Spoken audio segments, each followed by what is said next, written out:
가슴이 떨려와 자꾸 미안 네 앞에만 서면 난 너만 보면 이게 아닌데 내 맘은 그게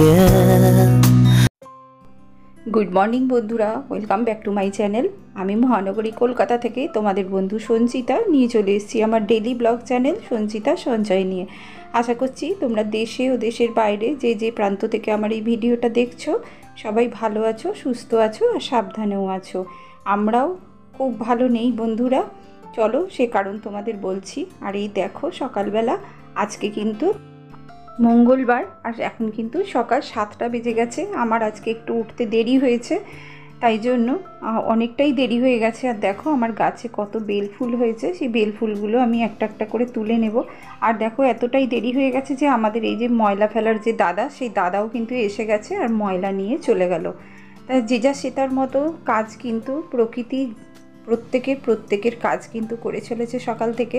আর আমিও আমার নিজের সংসারের কাজগুলো একটু একটু করে গুছিয়ে নিচ্ছি। বন্ধুরা মন মেজাজ আমার কিছুই ভালো নেই, কারণ আগামীকাল বৌদি হসপিটালে গিয়েছিল, বলছে মায়ের ভীষণ শরীর খারাপ হয়ে গেছে। ডাক্তার বলেছে আপনারা বাড়িতে নিয়ে চলে যান, পেশেন্ট যতদিন থাকবে ততদিন আপনারা চোখের সামনে পেশেন্টকে দেখুন।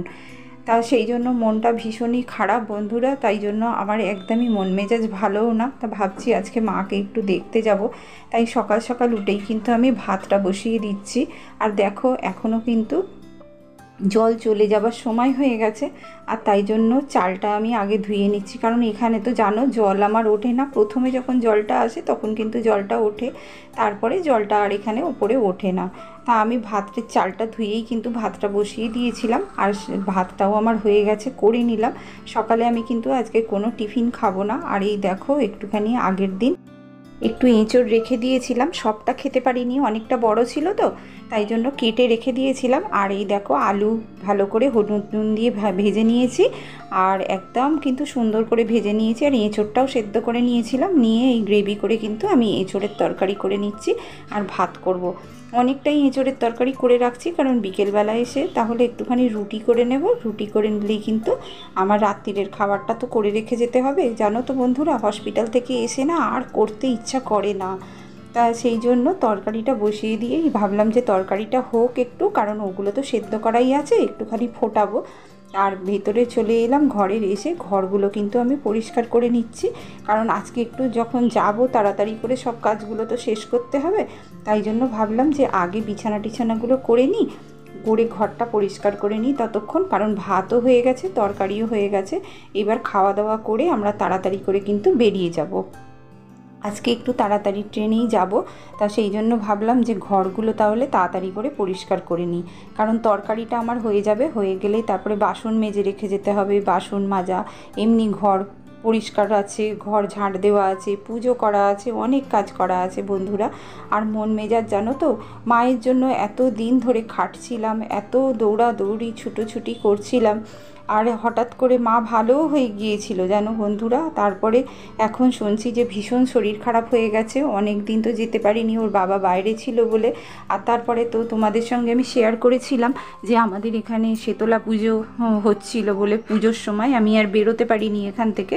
দাদা বৌদি ওরাই সব যাচ্ছিল, দিদিরা যাচ্ছিল, সেই জন্য আমি আর যাইনি। যে একসঙ্গে এত লোক রোজ গিয়ে কি হবে বলো। আর সব থেকে কী জানো তো, ওপরে না সবাইকে উঠতে দেয় না, এটাই হচ্ছে সমস্যা। এই গেটম্যানগুলো এমন আটকে দেয় না, আর এমন এক একখানা কথা বলে, খুব রাগ হয়।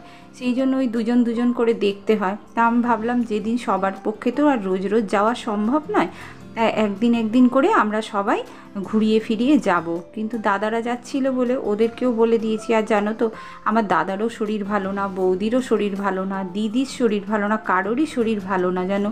তা কী করব বলো, যেতে তো সবাইকেই হবে, যেহেতু মা অসুস্থ হয়ে বিছানায় পড়ে আছে, তাকে তো আমাদের দেখতেই হবে। আর তোমরা তো জানো আমি ওখানে কতদিন ছিলাম হসপিটালে, তারপরে এখন বাড়িতে চলে এসেছি।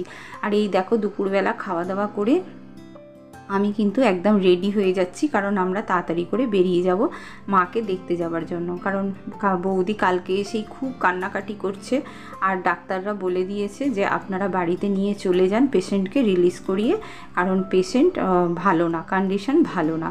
তা আমি তখন ভাবলাম তাহলে একবার দেখেই আসি মাকে। তা এই যে মেয়েও বলছে যে মা আমিও যাব তোমার সঙ্গে, কারণ আমিও মা মানে দিদাকে দেখতে যাবে ও। তা ও রেডি হয়ে নিচ্ছে। তা সেই জন্য দেখো না তাড়াতাড়ি করে নিচ্ছি। ওর বাবা তো এসে গেছে বাড়িতে, এসে আবার জানো তো দুদিন পর আবার পুরীতে যাওয়ার কথা ওর বাবার। পুরীর একটা ট্রিপ আছে, সেইটা নিয়ে যাবে। তা আমি ভাবলাম যে তাহলে ওর বাবা যখন বাড়িতে আছে তাহলে আমি একটুখানি ঘুরেই আসি আজকে, মাকে দেখে আসি। তাই এই যে রেডি হয়ে গেছি, দেখো রেডি হয়ে গিয়ে এইবারে কিন্তু আমরা বেরিয়ে যাব মাকে দেখবার জন্য। আমরা কিন্তু বেরিয়ে যাচ্ছি। তো জানো বন্ধুরা, মায়ের ওই রকম শুনে তো বাড়ির তো সবাই কান্নাকাটি করছে যে আমাদের এতদিনের যুদ্ধে আমরা কি তাহলে শেষ পর্যন্ত হেরে যাব। সেই জন্য তো সবাই কান্নাকাটি করছে। অবশ্য ডাক্তাররা বলেই দিয়েছিলেন জানো তো যে এই রকম পেশেন্টরা হঠাৎই খারাপ হয়ে যায়, কারণ ভালো হয়ে যায় আমরা হয়তো বাইরে থেকে দেখতে পাই, কিন্তু অ্যাকচুয়ালি এই পেশেন্টগুলো ভালো হয় না। যেহেতু ওপরে স্কিন থাকে না, সেইখান দিয়ে কিন্তু জার্মগুলো ঢুকে ওরা ভিতরে বসে থাকে আর একটা করে কিন্তু ভিতরের অর্গ্যানগুলোকে ইনভ্যালিড করতে থাকে।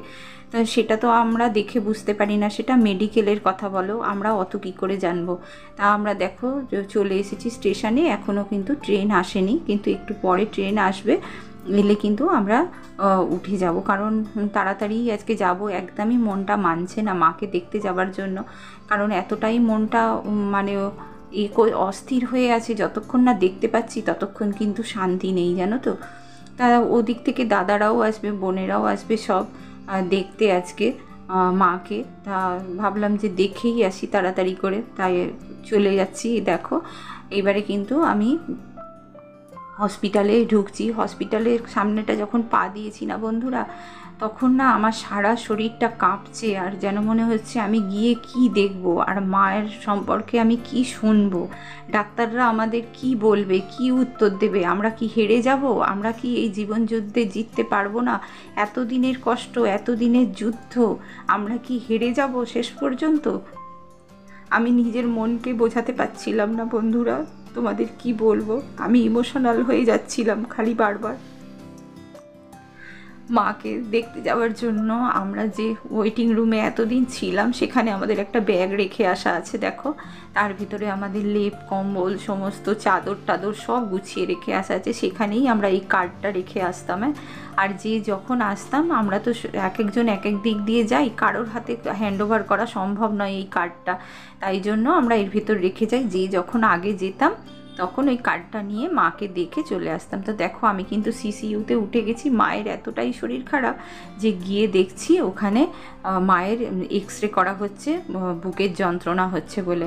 আর এই দেখো আমি দেখে নেমে এলাম, আর তারপরেই এই যে বোনেরা এসেছে, ওর সব ছেলে মেয়েদের রেখে গেছে দাদা। আর আমি যখন দেখতে গেছিলাম দেখো সেইটা তোমাদের দেখাচ্ছি। এই দেখো মা একদম নড়াচড়া করছে না, কিচ্ছু না, একদম শুয়ে পড়ে আছে, আর খালি বলছে তোরা আমাকে দেখতে আর আসিস না, আমি আর বাড়ি ফিরবো না। শুধু এই কথাটা খালি কানের কাছে ভাসছে গো বন্ধুরা, তোমাদের কি বলবো।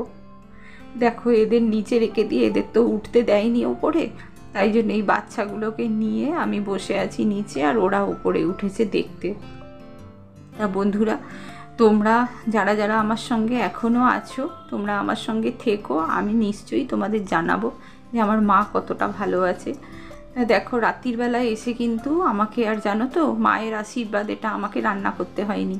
সেই শীতলা মন্দিরে যে ভোগ হয়েছিল তার অনেক কিছু বেঁচে গিয়েছিল, ওরা দেখি আজকে সেইগুলো ভোগ করে যারা পাড়ার সবাই কাজ করেছিল খেটেছিল তাদের জন্য খাবার করেছে। তা আমার দেওর বলল যে যা দুটো বাটি নিয়ে যা, ওতে খাবার দেবে। তা আমি তো এঁচোড়ের তরকারি করে গিয়েছিলাম, আমাকে আর সেটা খেতে হলো না, আমি রেখে দিয়েছিলাম তুলে। আর সেই মন্দির থেকে খিচুড়ি আর আলুর দম করেছিল, আমাকে দিল। আমরা রাত্রির বেলায় এটা খেয়েই কিন্তু বিছানায় চলে গেছি, আর শরীর টানতে পারছিলাম না জানো তো।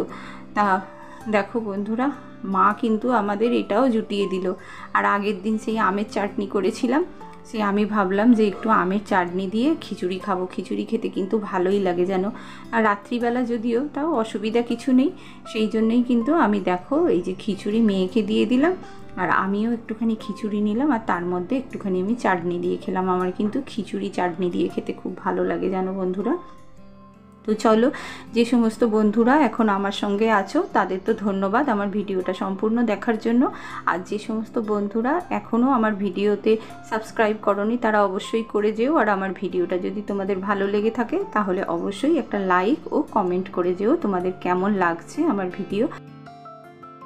তো যে সমস্ত বন্ধুরা আমাকে কমেন্ট করেছো তারা হলে Bengali blog with Manjushree, my Dola Biswas, Tatan Sarkar, Sourav FF gamer, Joy in love আর কৌশিকী সারাদিন। তো বন্ধুরা তোমাদের অসংখ্য ধন্যবাদ আমার ভিডিওটায় কমেন্ট করার জন্য। আর তোমরা যারা যারা আজকে প্রথম এসেছো তারা অবশ্যই আমাকে একটা কমেন্ট, লাইক ও সাবস্ক্রাইব করে আমার পাশে থেকো।